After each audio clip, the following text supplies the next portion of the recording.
ሰላም ክመላኹም ክቡራት ተኸታተልቲ ሎሚ ድማ ከም ተለመደ ዕለታዊ ዜናታት ሒዘልኩም ቀሪበ ኣለኹ። ፈለማ ግን ቅንታ ዜና ናባኹም ገብል ናብ ትግራይ ዝግበሩ በረራታት ክቋረፁ እዮም።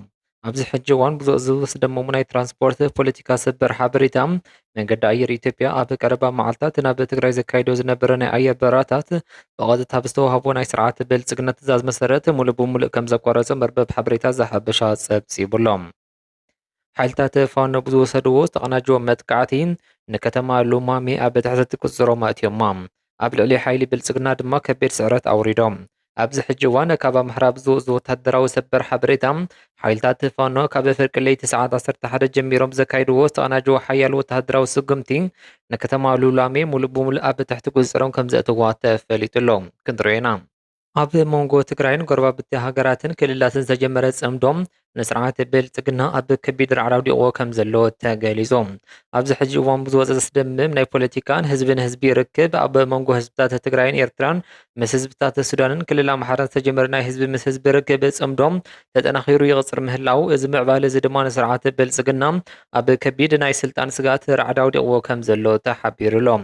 እምበር ከሰ ክቡራት ተኸታተልቲ እዚኣቶምን ካልኦትን ምሳና ፀኒሖም ክሰምዑ ክኸውን እዩ። ሰናይ ምክታል ይኹነልኩም።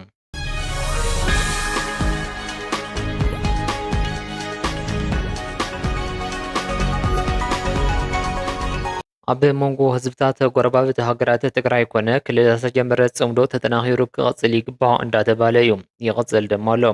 ኣብ ከተማ መቐለ ዝነብሩ ገለ ኤርትራውያን ብወገኖም ክልቴና ህዝብታት ዝተዋለድና ተዛረብቲ ሓደ ቋንቋን ባህልን ኢና ብምባል ኣብ መንጎ ክልቲኡ ህዝብታት ህዝቢ ትግራይን ህዝቢ ኤርትራን ዝተፈጠረ ሽግርን ዝበፅሐ ውፅዓት እንተሃለወ እውን ሕጋዊ ተሓታትነት ብዘስዕብ ተግባር ብሕጊ መዕለቢ ክረክብ ብምግባር ክልቲኡ ኣሕዋት ህዝብታት እቲ ዝተጀመረ ርክብ ተጠናኺሩ ክቕፅልን ናብ ነበሩ ክምለስን ከም ዝግባእ ተላቢም ኣሎ። እቲ ርክብ ጽምዶ ክልቲኦም ህዝብታት ናብ ዝለዓለ ብራኸ በፂሑ ኣብዚ ቅነ እዚ ኣብ ዞባ ምብራቕ ትግራይ ወረዳ ጎለ መኸዳ ገለ ኣመራርሓ ሲቪልን ወተሃደራዊ ኤርትራ ምስ መራሕቲ ሰራዊት ሲቪልን ትግራይን ብምርኻብ ርክብ ህዝብን ህዝቢ ትግራይን ኤርትራን ሓቢሮም ከም ዝወዓሉ እቲ ጽምዶ ተጠናኺሩ ከም ዝቐፅልን ንድሕሪ ዝመልሶ ዝኾነ ይኹን ሓይሊ ከም ዘየለ ምግላፆም ተዓዚብና ነርና። ጉዳይ ጽምዶ ሰማይ ዓሪጉ እዩ ኢልካ ብምሉእነት ምዝራብ ዘኽእለሉ እዋን ድማ በፂሕናዮ ኣለና። ኣብ ዝሓለፉ ዓመት ምስ ሬድዮ ኤፍኤም መቐለ ፃኒሕ ዝገበረ ጀነራል ክንፈ ዳኘው ኣብ መንጎ ጎረባብቲ ሃገራት ኮነ ክልላት ዝተጀመረ ርክብ ህዝቢ ንህዝቢ ተጠናኺሩ ክቐፅል ይግባእ ምባሉ ይዝከር። ኣብቲ እዋን ህዝቢ ትግራይን ህዝቢ ኤርትራን ብዝኾነ ይኹን መንገዲ ክቕየር ዘይኽእል ብሄራዊ መንነት ዝፈጠሮ ሓድነት ዘለዎ ህዝቢ እዩ ዝበለ እቲ ጀነራል ናይ ኣሽሓተ ዓመታት ታሪክ ኣብ መላእ ዓለም ለኸ ምዕባለታትን ውድቀታትን ናይ ባዕሉ ኣበርክቶ ዘለዎ ቅያ ዝወነነ ህዝቢ ከም ዝኾነ ነዚ ድማ ብዝኾነ ይኹን ሕብሪ ቀቢእኻ ካብ ዝግብኦ ንላዕሊ ወይ ንታሕቲ ምድማቕ ኮነ ምህሳስ ከም ዘይከኣል ተገሊጹ ኣሎ።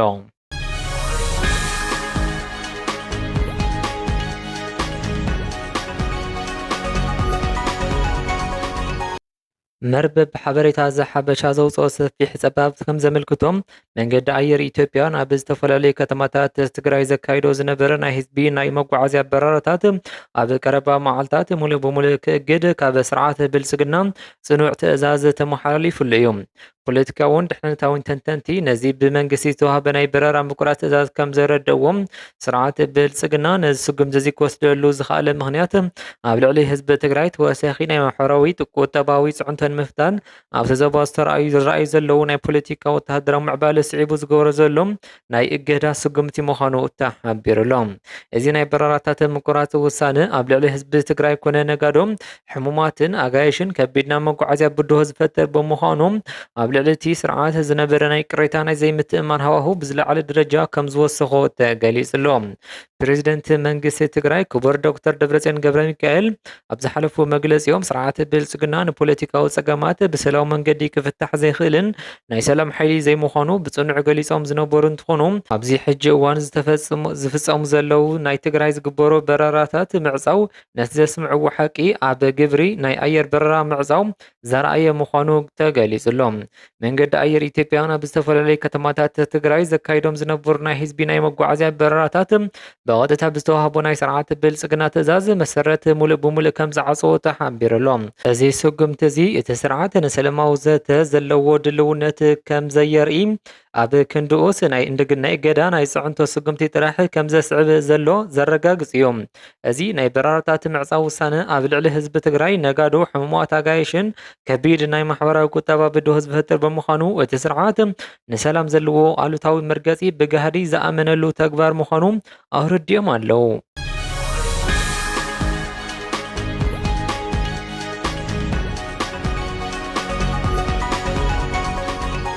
ሓይልታት ፋኖ ብወግዒ ከም ዝገለጽዎም ካብ በለይቲ ሰዓት 11 ጀሚሩ ብዝተፈላለየ ኣንፈታት ዝተወደበ ዝተቐናጀወ ሓያል መጥቃዕቲ ብምፍናው ኣብ ከተማ ሉማሌ ዝነበረ ናይ መንግስቲ ወተሃደራዊ ዕርድታት ብምስባር ነታ ከተማ ሙሉእ ብምሉእ ክቆጻጸርዋ ክኢሎም ኣለዎም።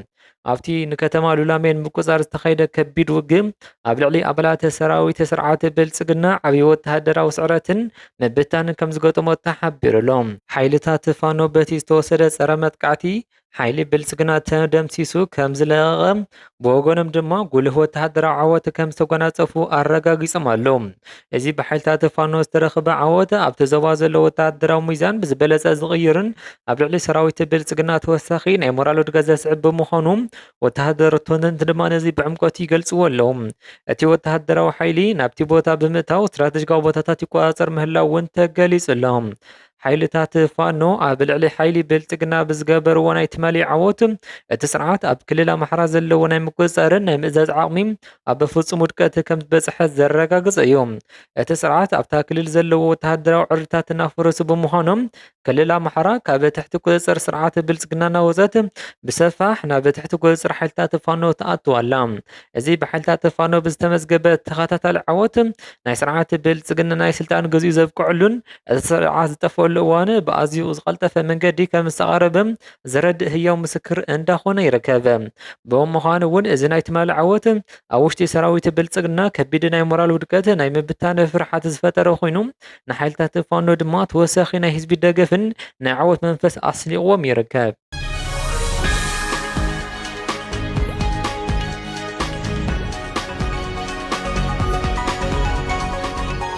ናይ ዳርፉር ገዛእ መንግስቲ ናይ ሓበሬታ ሚኒስተር ንኣልሓዳስ ኣብ ዝሃቦ መግለጺ ከም ዝሓበርዎም ሰራዊት ሱዳን ኣብ ልዕሊ ሓይልታት RSF ዝወስዶ ሓያል ወተሃደራዊ ስግምቲ ስዒቡ ኣብዚ ሕጂ እዋን ኣብ ከተማ ጂንሃ 30 ኪሎ ሜትር ኣብ ዝርሕቕ ቦታ ከም ዝበፅሐን ኣብታ ከተማ እንዳተቐረበ ምዃኑ ይዝረብ ኣሎ። እዚ ወተሃደራዊ ምዕባለ እዚ ንሓይልታት RSF ኣብ ከቢድ ናይ ውድቀትን ናይ ምብታንን ኩነታት ኣውዲቖም ይርከብ። እቲ ሓይሊ ዘጋጠሞ ኪሳራ ንምሽፋን ተዋጋእቱ ብህፁፅ ኣብ ምእካብን ናይ ምውዳብ ወፍሪ ኣብ ምክያድ ይርከብ። እንተኾነ ግን ኣቐዲሞም ንውድብ RSF ይድግፉ ዝነበሩ ናይቲ ዞባ ጎሳታት ኣብዚ ሕጂ እዋን እቲ ሓይሊ ዝሃብዎ ዝነበሩ ደገፍ ብዝለዓለ ደረጃ እናሳኣኖ ይርከብ። ብዙሓት ጎሳታት ንፃውዒት RSF ምላሽ ካብ ምሃብ ድሕር ይብሉ ምህላዎም እቶም ሚኒስተር ገሊፆም ኣለዉ። እቶም ኣብቲ ክልል ዝርከቡ ጎሳታት ናይ RSF ናይ ሓሶት ቃል ኪዳን ዘይሰብኣዊ ተግባራት ብዕምቆት እናተረዱ ብምምፅኦም ካብቲ ሓይሊ እግሮም እናኣከቡ ይርከቡ። እዚ ድማ ንሰራዊት ሱዳን ዓብዪ ወተሃደራዊ ፖለቲካዊ ብልጫ ሂብዎ ይርከብ። እምበር ከስ ክቡራት ተኸታተልቲ እቲ ንሎሚ ዝነበረ ዕለታዊ ዜና ዝወዲኡ ኣለኹም። እስካብ ሕጂ ዝተኸታተልኩም እንዳመስገንኹ ሰሰናይ ኩሉ ንዓኹም ይቐኒየለይ።